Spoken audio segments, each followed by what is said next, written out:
Traditionally, flying your nation's flag is seen as an expression of patriotism.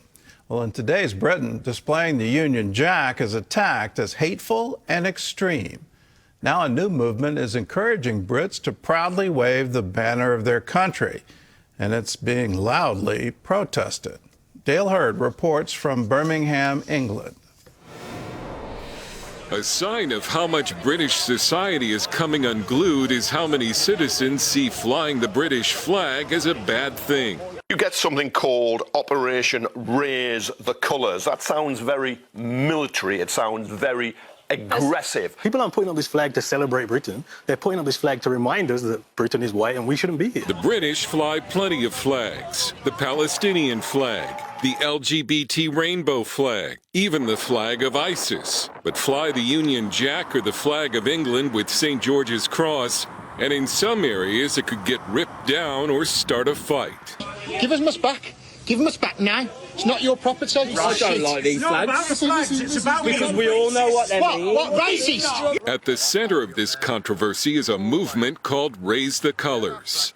You wouldn't think that putting up flags would cause this much controversy, and yet this campaign, which was intended to promote patriotism and unity, has been attacked as racist and fascist by the left. You're a fascist, and you could go away. Birmingham businessmen Ryan Bridge and Elliot Stanley say they began their movement to boost national pride and unity at a time when some warn Britain could be headed towards civil war. They've stirred a national debate over whether the British have a right to be patriotic and proud of their flag, because some here are not.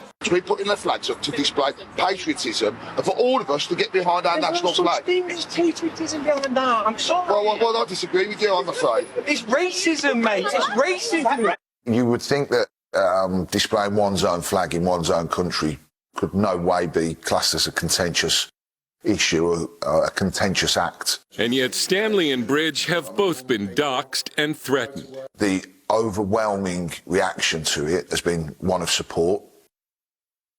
As we've gone further into different areas in Birmingham, we've been met with a substantial degree of hostility, and that's now escalating into death threats. I've had phone calls to my office at work, phone calls on my mobile. I've been getting emails saying, we know who you are, we know where you live, we're coming for you. Flying the national flag has even been opposed by certain local governments and some police officers. Opponents have also started ripping down and destroying flags honoring veterans. Look at that. Slashed to pieces. Lest we forget. Slashed to pieces. Disgusting. I've had somebody come up to us in the street while we're displaying the Union flag, screaming at us that that is the flag of the Nazis. These are tense times in Britain. Economic optimism is at record lows. There have been riots over uncontrolled immigration and immigrant crime. And a King's College London professor set off alarm bells when he warned Britain is headed towards civil war. The host of Good Morning Britain got a jolt a few weeks ago when this 100-year-old World War II veteran, invited to be honored for his service, said that the sacrifices of World War II weren't worth it because Britain has become less free. In our country, we've been let down by weak governments, weaker borders, and I feel that instead of going on the street and rioting like we had in the UK a few years back, for us to just raise a flag, a group of guys, working class men, to raise a flag of our country and show a bit of patriotism. Fly those flags. Prime Minister Keir Starmer has even jumped into the flag debate, saying he wants to reclaim the flag from what he calls far-right protesters. In left-leaning Britain, most of the so-called far-right would be called conservative in the United States. Opponents of Raise the Colours don't believe the movement is about unity, but division. Stanley says most of the opposition to Raise the Colours comes not from ethnic or religious minorities, but from what he calls white liberal lunatics. He's vowed that neither they nor the government will stop this movement. It's going to keep growing. This has now gone from starting in South Birmingham to across the whole of the UK. You know, the more funding we get, the more we can do and keep it country covered in our flag. Why not?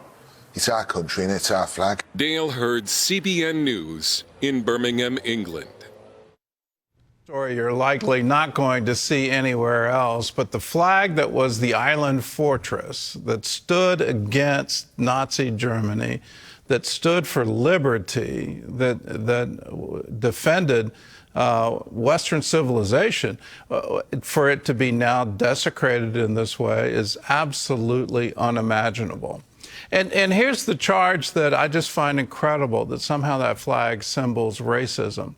If you want to see racism, try being a Coptic Christian in Egypt.